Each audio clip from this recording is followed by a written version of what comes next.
I used to creep away from school and come here and sit and draw. I remember being so overwhelmed by this room. To me, it looked like a palace.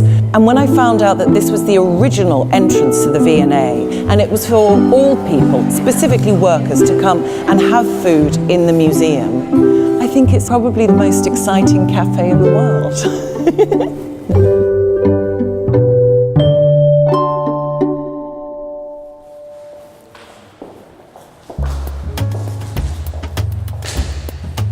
To me now, the V&A is particularly exciting because I feel like it's an early form of the internet.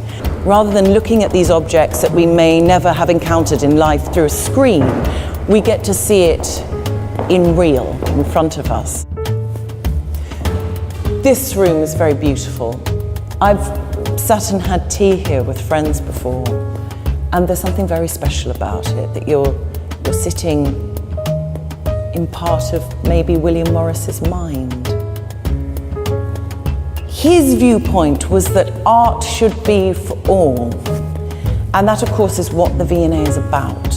And I like how that's encapsulated in this room. We sit here in the cafe and we're surrounded by this beautiful art. Should we quickly head in here, just very quickly? This is very exciting doing this. These photographs by Nicholas Nixon. He photographed a family of women, a group of sisters, one of which he was married to, every year, once a year, over decades. And these are just some of them. But I find them very beautiful and moving because I like seeing the relationship of these women. Obviously, on a sort of practical level, you see their fashions change, but you see the interrelationships change, and you see the women age, and you see how beautiful that is as well. The tenderness, or perhaps my conceived tensions between them.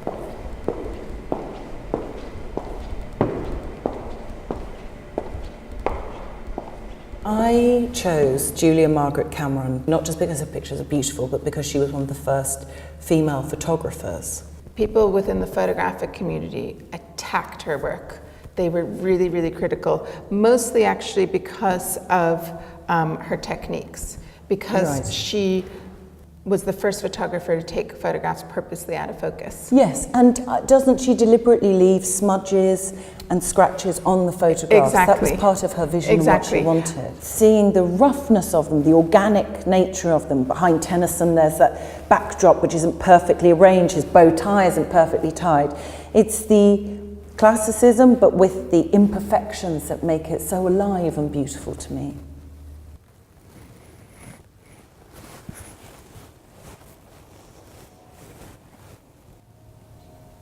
There's a zip at the back, I never realised. Obviously, that's how they put it on. These particular costumes represented to me a time in the 80s where Lee Barry was a very shocking personality. And he was about the cult of artifice and subverting that. And when I first heard that he had worked with Michael Clark, this classically trained, incredibly gifted dancer and choreographer, and my mind couldn't contend with the fact that this avant-garde, underground sort of artist worked with someone that was a classical dancer. But also what I love about Michael Clark was that he has that rigor of discipline, of training, but married with an unconventionality and imagination that makes him particularly unique. And he uses rock music, and he works with people like with the band Wire and Relaxed Muscle, Jarvis Cocker's project. And his performances are incredibly arresting, exciting, feel modern and fresh. Michael Clark has said that he always wanted to work with people who he found challenging and challenged him and stretched him, and people that had ideas. And Lee Barry, I feel, certainly had some phenomenal ideas.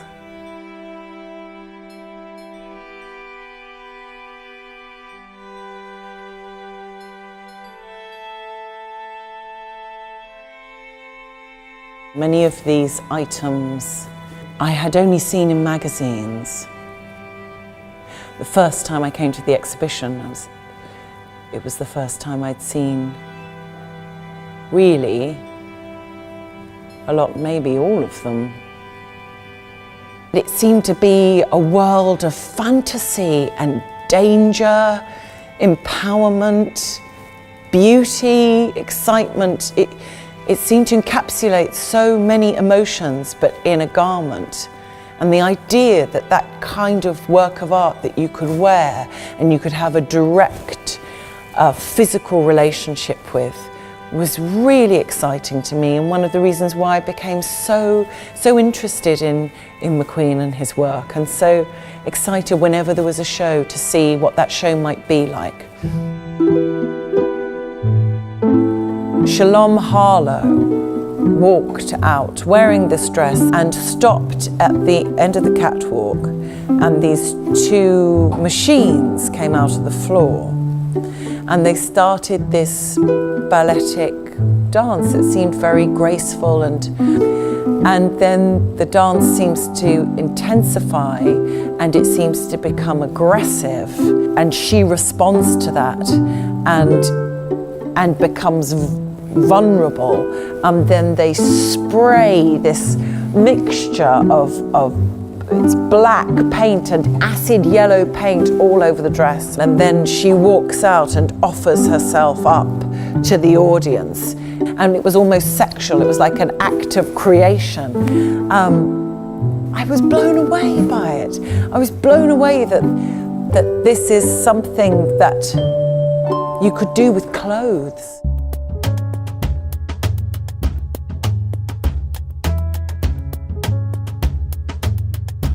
I like to come to the V&A and just get lost.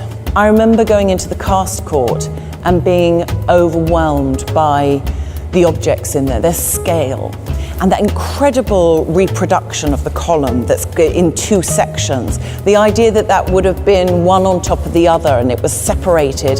The original column is now in inferior condition to this cast. So this cast becomes valuable in its own way as well. And I think that idea of artifice, what is real, what is not real, echoes all over V&A. I find my ideas about what things are constantly being challenged. Like in the McQueen exhibition, what is a dress? What is a fashion show? What is a cafe? Can we get it down? No, I know we can't. Can I try it on? I know I can't.